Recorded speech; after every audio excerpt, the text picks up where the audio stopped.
Start کہاں سے کریں؟ کوئی ایسا ایک پن پوائنٹ مل جائے ناظرین کو کہ بھائی یہ جو پلاننگ ہے یا یہ جو سوچ ہے اس کی ابتدا ہم کہاں سے کریں؟ 3 چیزیں ہوتی ہیں، وائی، واٹ، ہاؤ. ٹھیک ہے. کیوں کرنا ہے، کیا کرنا ہے، کیسے کرنا ہے. ٹھیک ہے. سب سے پہلے تو یہ طے کریں کہ آپ یہ کام کیوں کرنا چاہتے ہیں. یعنی کام کیوں کرنا چاہتے ہیں؟ کام کے مقاصد جو ہے وہ آپ کے سامنے ہونے چاہیے، کیونکہ جتنے مقاصد آپ کے سامنے ہوں گے آپ کی پلاننگ کے اندر اتنی جامعیت آتی جائے گی. تو سب سے پہلے مقاصد طے کریں. مقاصد کی وجہ سے آپ کی پلاننگ اسی کے اوپر ڈیپینڈ کرتی ہے. جسے کہتے ہیں نا اعمال کا دار و مدار نیتوں پر ہے. ایسے آپ اسی کو دوسرے الفاظ میں یہ سمجھ لیں کہ آپ کی کارکردگی کا دار و مدار آپ کی پلاننگ پہ ہے اور آپ کی پلاننگ کا دار و مدار آپ کی سوچ پہ ہے. واہ کیا کہ بات. آپ نے کیوں وہ کام کرنا ہے. تو لہٰذا سب سے پہلے مقاصد طے کریں، ورنہ بعض اوقات بغیر مقصد کے بندہ کام کرتا ہے اور آخر میں جا کے اس کو پتہ چلتا ہے کہ یار یہ تو مجھے مطلوب ہی نہیں تھا. صحیح، میں کہیں اور ہی پہنچ گیا. جیسے کہتے ہیں نا کہ بھئی آپ نے سیڑھی لگانے سے پہلے یہ دیکھ لیں کہ چڑھنا کس بلڈنگ پہ. صحیح. آپ نے کسی بلڈنگ پہ سیڑھی لگائی اور چڑھ دوڑے، اوپر جا کے پتہ چلا کہ یار یہ تو مطلوب بلڈنگ ہی دوسری ہے، بلڈنگ تو اور تھی. ٹھیک ہے. یا جیسے وہ ٹرین کی بوگیوں میں ہوتا ہے نا کہ وہ بھئی جس کیبن میں گھسنا ہے اس سے پہلے نمبر تو دیکھ لے کون سا نمبر ہے. جی. ساری ایک جیسے لگ رہے ہوتے ہیں. بے ہنگم چڑھ گئے اور بے ہنگم گھس گئے اس کے اندر جا کے پتہ چلا یار یہاں تو کچھ اور بیٹھے ہوئے. اچھا جی میرے رشتہ دار اگلے میں بیٹھے ہوئے.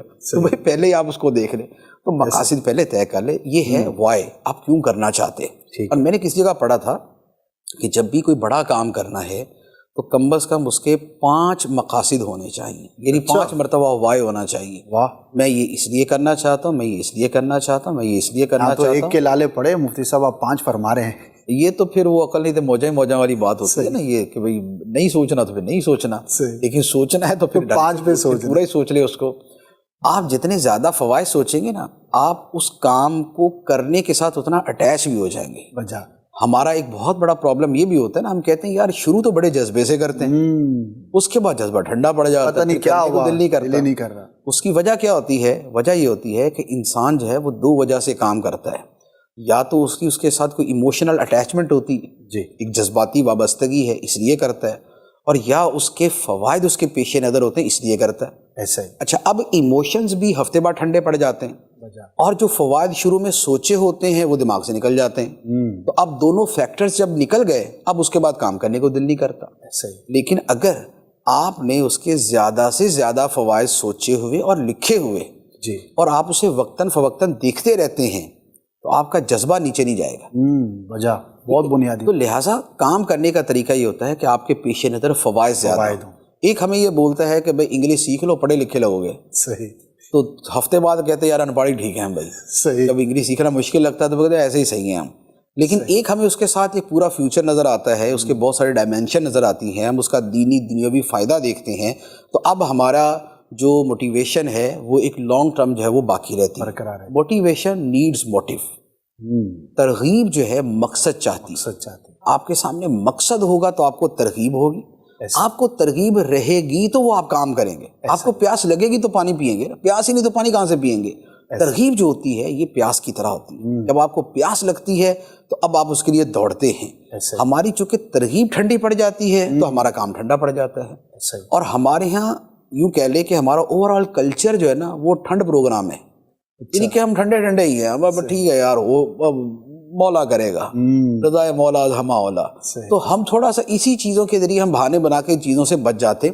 کسی کام کے ساتھ جو کمیٹڈ ہونا ہے اور اس کو کر کے چھوڑنا ہے وہ ہمارے اندر نہیں ہوتا. اور وہ اس لیے نہیں ہوتا کہ ہمارے اندر اس کا جذبہ نہیں ہوتا. جذبے کے لیے ترغیب چاہیے، ترغیب کے لیے مقصد چاہیے.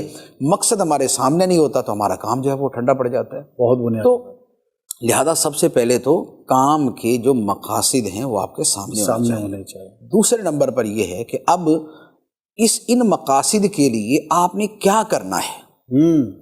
میرا مقصد ہے، اگر دینی میں کہوں تو میرا مقصد ہے خدمت دین.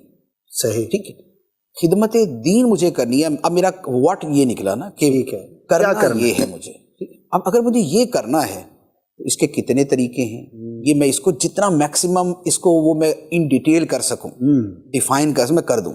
اگر میرا دنیاوی مقصد ہے تو وہ میرا متعین طور پہ ہونا چاہیے. ایک یہ ہے بھائی مجھے کمائی کرنی ہے. کمائی تو بڑی مبہم ہے، روزانہ کے 25 روپے کما لینا، کمائی ہوگی یہ بھی صحیح. نہیں. مجھے روزانہ کے 25,000 روپے کمانے ہیں. صحیح. اٹ مینس کہ مجھے ایک مہینے کے اتنے کمانے ہیں. فکس فیگر آپ کے سامنے ہو, آپ کا مقصد متعین اور اس کے ساتھ جو آپ نے اس کے لیے کرنا ہے وہ متعین ہو. صحیح. اب یہ ہے کہ وہ کام کیسے کرنا ہے, کیسے کرنا, اس کا طریقہ کار ہو جاتا ہے. طریقہ کار کے لیے کیا ہوتا ہے کہ طریقہ کار کے پھر یوں کہہ لیں کہ اس کے انگریڈینٹس ہیں, اس کے اجزاء ہیں اس کے. اب وہ کیا ہے کہ اس کام کے لیے آپ کو سرمایہ کتنا چاہیے, جی, وقت کتنا چاہیے, افراد کتنے چاہیے, اس بندے کا رول کیا ہوگا, کتنے عرصے میں یہ مکمل ہوگا, اس کا جو اینڈ ریزلٹ ہے وہ بیسیکلی نکلے گا کیا. جی. تو یہ ایک ایک چیز جو ہے نا یہ واضح ہوتی جائے. صحیح. جتنی زیادہ یہ چیزیں واضح ہوں گی آپ کا کام اتنا ہی زیادہ آسان ہو جائے گا. بہت خوب. تو لہٰذا کام اب کیا کیا ہے, کب کرنا ہے, کتنے عرصے میں کرنا ہے, کب اسے مکمل کرنا ہے, کون سا کام کس کی ذمہ داری ہوگا, اس کام کے لیے اخراجات کیا چاہیے, وہ اخراجات آپ کے پاس ہے یا نہیں, اگر نہیں ہے تو آپ نے ان کو کہاں سے حاصل کرنا ہے. تو یہ آپ کا بیسیکلی وہ پورا جسے آپ پروجیکٹ پلاننگ کہہ سکتے ہیں, جی, اور آپ اسے لائف پلاننگ کہہ سکتے ہیں, یہ وہ بنتا ہے. صحیح. تو جتنا زیادہ آپ اس میں کلیئر ہوتے جائیں گے اتنا زیادہ آپ کی پلاننگ جو ہے وہ خوبصورت ہوتی جائے گی, صحیح. اور اس کا رزلٹ اتنے اچھے طریقے